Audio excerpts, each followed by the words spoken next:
నమస్తే welcome to Suman TV. ప్రస్తుతం మనతో పాటు ఉన్నారు ప్రముఖ పొలిటికల్ అనలిస్ట్ చందు శ్రీనివాస్ గారు. నమస్తే శ్రీనివాస్ గారు. నమస్కారం అండి. శ్రీనివాస్ గారు, మనం చాలా ఇంటర్వ్యూస్ చేసాం. అసలు ఈ పొత్తు ఏమైపోతుంది, ఎటువైపు దారి తీసే అవకాశం ఉంది, ఇది ఎవరికి అంటే ప్లస్ అయ్యే అవకాశాలు ఉన్నాయంటూ మనం రకరకాలుగా మాట్లాడుకున్నాం. ఏదైతే చంద్రబాబు నాయుడు గారు తన నోటి వంట కొన్ని గోల్డెన్ వర్డ్స్ మాట్లాడారని కొంతమంది మాట్లాడుతూ ఉన్నారు.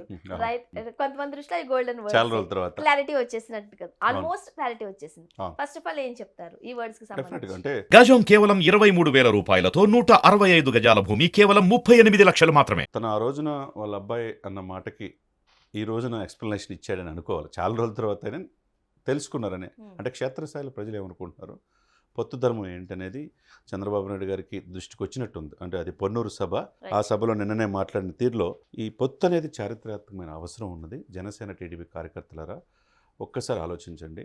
మేమిద్దరం అధ్యక్షులు ఉన్నాం, ఇరు పార్టీ అధ్యక్షులు కలిసి నిర్ణయం తీసుకుంటాం. గౌరవప్రదంగానే మేము ఆ నిర్ణయం తీసుకుంటాం, ఎవరికి ఇబ్బంది లేకుండా తీసుకుంటాం. ఒకవేళ పొత్తులో భాగంగా మీ సీట్లు కోల్పోతే వాళ్ళని నామినేటెడ్ పోస్టులో అకామిడేట్ చేస్తాం. అది ఎమ్మెల్సీలు కావచ్చు, మంచి స్టేట్ లెవెల్ పోస్టులు కావచ్చు. కాబట్టి మీరు ఎక్కడ కూడా దీన్ని వేరే పార్టీలు దీన్ని పొత్తు చేయిపోయాలని చూస్తూ ఉన్నారు. వాళ్ళని బయటికి పంపించాలంటే, అవినీతిమైన వైసీపీ ప్రభుత్వాన్ని గద్దెదించాలంటే ఈ పొత్తు అనేది చారిత్రాత్మక అవసరం. అది జనసేనతో కలిసి ముందుకెళ్తున్నాం అనేది కరాకంటికి చెప్పడం అనేది ఒక శుభ పరిణామం. లేటుగా, ఎందుకంటే చాలామంది గందరగోళం పరిస్థితులు ఉంది. లోకేష్ గారు మాట్లాడిన తర్వాత అసలు ఎన్ని సీట్లు ఇస్తారని జనసేనకు కన్ఫ్యూజన్ ఉంది. అదే సీఎం పదవిలో షేర్ ఉందా అనేది కన్ఫ్యూజన్ ఉంది. ఇవన్నీ క్లారిటీ ఇవ్వాల్సిన బాధ్యత ఎవరికి ఉంది? ముఖ్యంగా చంద్రబాబు నాయుడు గారికి ఉంది. అది నేను ఇచ్చారని చెప్పేసి అనుకోవాలి. కేడర్లో గందరగోళ పరిస్థితికి కొద్దిగా ఉపశమనంలాగా అనిపిస్తుంది. కాకపోతే ఈరోజు రేపు హైదరాబాద్లో వాళ్ళిద్దరు సమావేశం అవుతున్నారు. అంటే క్లారిటీ ఇచ్చారు కానీ ఒక లేయర్కి ఇచ్చినట్టుగా మనం చూస్తున్నాం. లోకేష్ గారు ఏదైతే వ్యాఖ్యలు చేశారో అసలు రగడ ఎక్కడ జరుగుతోంది సీట్లకు సంబంధించి, దానికి సంబంధించి క్లారిటీ లేదు. ఇంకొక విషయం, ఎవరు ముఖ్యమంత్రి, ఎప్పుడు ముఖ్యమంత్రి అనేది దానికి సంబంధించి ఒక క్లారిటీ లేదు. ఇవ్వాల్సిన దగ్గర ఇవ్వకుండా పైపైన ఏదో అక్కడున్న కార్యకర్తలను కాస్త ఉత్తేజపరచడానికి అన్న మాటలుగా ఉన్నాయంటూ కొంతమంది ఆరోపణ. అంటే కరెక్టే, ప్రజల్లో ఈ గందరగోళ పరిస్థితులు ఉన్నాయి. కాకపోతే ఏంటంటే ఒక పాజ్ అయితే వచ్చింది కదా, ఒక మంచి పరిణామం అయితే చంద్రబాబు నాయుడు గారి నోటి నుంచి వచ్చింది కదా, అది పాజిటివ్గా తీసుకోవాలి. ఇక్కడ ఏంటంటే మనం మీరైనా మేమైనా ఏంటంటే ఈ పొత్తులు పొడిస్తే ఆంధ్రప్రదేశ్ ప్రజలకు ఉపయోగం అని ప్రజలు కోరుకుంటున్నారు కాబట్టి ఆ విధంగా వెళ్ళాలనే మనం చెప్తాం. అది పొత్తు పొడకపోతే అవతల అధికార పక్షానికి ఉపయోగపడిద్ది, అది లాభంగా చేకూరిద్ది అని కూడా చెప్తాం. Ground level reality. ఆ పాయింట్ మీరన్నట్టు ఈ రెండు సరే, నిన్న తాత్కాలికంగా మేమిద్దరం ఇరువురు పార్టీల అధ్యక్షులు ఈ పొత్తు చారిత్రాత్మకమైన అవసరం అని చెప్పాడు. అంటే ఆంధ్రప్రదేశ్ ప్రజలకి ఈ పొత్తు మేమిద్దరం జనసేన టీడీపీ కలిసే వెళ్తాం అనేది పర్ఫెక్ట్గా చెప్పాడు. ఈలోపు బీజేపీ కలిసే అవకాశాలు ఉన్నాయని చెప్పి అంటున్నారు. అది జాతీయ స్థాయిలో ఢిల్లీలో 2-3 రోజుల్లో జరిగే ఫైనల్ డెసిషన్ తీసుకుంటారు. ఈలోపు ఈ క్యాడర్లో గందరగోళమైన పరిస్థితులకి అన్నిటికీ కూడా ఎక్స్ప్లెయిన్ చేయాల్సిన అవసరం ఎవరికి ఉన్నది? ఆల్రెడీ మన జనవరి 26న రిపబ్లిక్ డే రోజు పవన్ కళ్యాణ్ గారు క్యాడర్లో ఉన్న గందరగోళ పరిస్థితులకి ఆయనే చెప్పాడు. ఎందుకంటే లోకేష్ బాబు గారు అలా మాట్లాడింది, నేను అలా మాట్లాడలేను. కాబట్టి ఆ సందర్భంగా చాలామంది హర్ట్ అయ్యారు. దానికి క్షమాపణ కోరుతున్నాడు. అంటే కేడర్లో ఆ ఇదిని తీసేశాడు. అదే సమయంలో పొత్తు ధర్మం ప్రకారం 2 అభ్యర్థులు మీరు ప్రకటించేటప్పుడు నాకు కూడా తెలిపుంటే బాగుండేది, కాబట్టి మీరు 2 ప్రకటించారు కాబట్టి నేను 2 అని చెప్పేసి చెప్పాడు. అదే సమయంలో ఈయన 2 ప్రకటించాడు. 2 ప్రకటించడానికి అది ఎవరిది? రాజోలు ఆయనదే, జనసేన పార్టీదే. ఇంకోటి రాజనగరం బలంగా ఉంది, అక్కడ 2 సీట్లు పక్కా గెలిచాయి. దానికి ఏదో విభేదించి చేసినట్టు కాదు. కాకపోతే అక్కడే ఆ 2 చోట్ల కూడా టీడీపీ అభ్యర్థులు మళ్ళీ మాకు సీట్లు మాకే ఇవ్వాలి, జనసేన ఇక్కడ నిలబడితే గెలవదు అని చెప్పేసి ముక్కుముడిగా పార్టీకి అధిష్టానాన్ని ధిక్కరించినట్టు మాట్లాడతాం. మరి మాట్లాడారు, చంద్రబాబు నాయుడు గారిని స్వయంగా వెళ్ళి కలిశారు, మనం చూసాం సోషల్ మీడియాలో. మరి అలాంటప్పుడు దానికి సంబంధించి కూడా చంద్రబాబు నాయుడు గారు ఇంకొంచెం మంచిగా క్లారిటీ ఇచ్చుంటే బాగుండేది. ఇవ్వాల్సిన మీరు చెప్పింది 100%, నేను కూడా పూర్తిగా ఏకీపిస్తాను. ఇంకా పూర్తిగా ఈ 2 విషయాల్లో ఏదైనా కానీ మీరు ఎక్కడికో కేడరు మేము అధిష్టానం నిర్ణయానికి కట్టుబడి ఉండండి.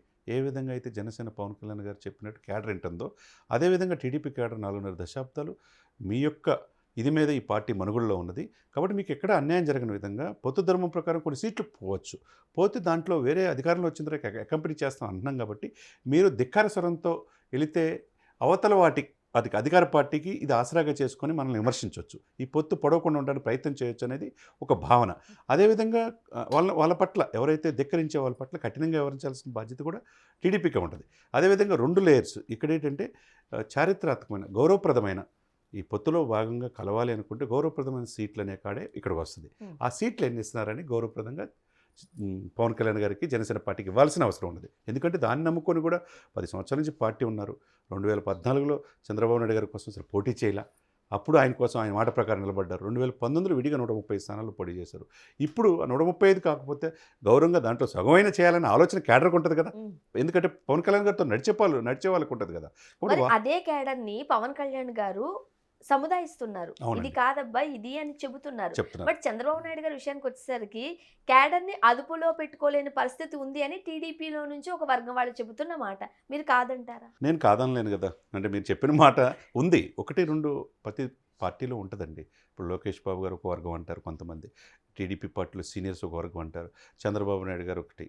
ఇక్కడ ఏంటంటే ఇన్ని లేయర్లు ఉండకూడదు, ఒకటే లేరు. మీరు అన్నట్టు ఇందాక పవన్ కళ్యాణ్ గారు ఏదైతే వెళ్తున్నాడో క్యాడర్ ఆయన పట్టి వెళ్తుంది. ఆయన చెప్పినట్టు వింటున్నారు. అదే సమయంలో చంద్రబాబు నాయుడు గారు చెప్పినట్టు ఎవరైనా వినాల్సిందే. నాయకుడు ఎవరు ఇక్కడ? కెప్టెన్ చంద్రబాబు నాయుడు.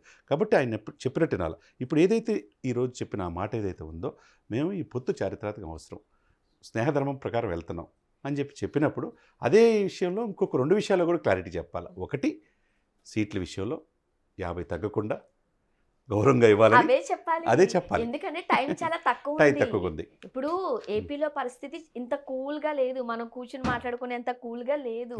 ఎక్కడ వీళ్ళు ఇట్లా విచ్ఛిన్నం అవుతారా, మనం పంజా విసురుదామా అంటూ వేరే పార్టీ వాళ్ళు చూస్తున్న నేపథ్యంలో ఫటాఫటా డెసిషన్స్ తీసుకుని ముందుకు పోవాల్సిన అవసరం ఉంది అని ఇటు టీడీపీ శ్రేణులు కావచ్చు, జనసేన శ్రేణులు కావచ్చు ఎదురు చూస్తున్నారు ఆశగా.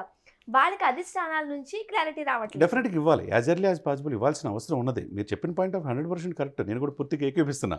ఎందుకంటే మీరు ఎప్పుడు మిగతా డిబేట్లో ఏకీపించరు, కానీ ఇప్పుడు చాలా పాజిటివ్ కనపడుతుంది మీలో. అందుకని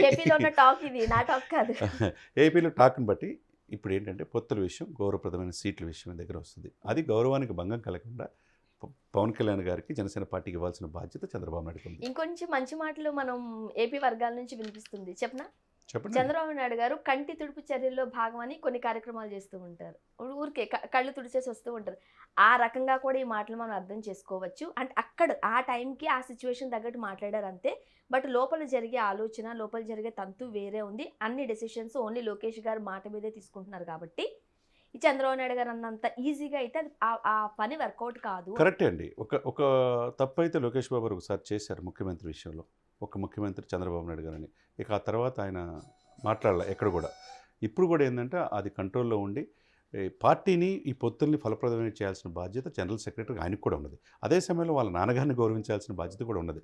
మీరన్నట్టు ఇంకొకటి, పవర్ షేరింగ్ విషయంలో, అది సీఎం విషయంలో డెఫినెట్గా పవన్ కళ్యాణ్ గారికి సముచిత స్థానం ఇస్తున్నారు అనే మాట చంద్రబాబు నాయుడు నోటి నుంచి ఉంటే ఇంకా బాగుండేది. డెఫినెట్గా ఇవ్వాల్సిన, అంటే పార్టీ శ్రేణులను కావచ్చు, పార్టీ వర్గాలను కావచ్చు కాస్త ఉత్తేజపరిచినట్లు ఉంటుంది. ఇద్దరు కలిసి పని చేయడం, 2 కనెక్టివ్గా వెళ్తారు. గాజు గ్లాసుకి గాజు వేసేతో పాటు సైకిల్కి వేస్తారు, సైకిల్ వాళ్ళు గాజుకి వేస్తారు.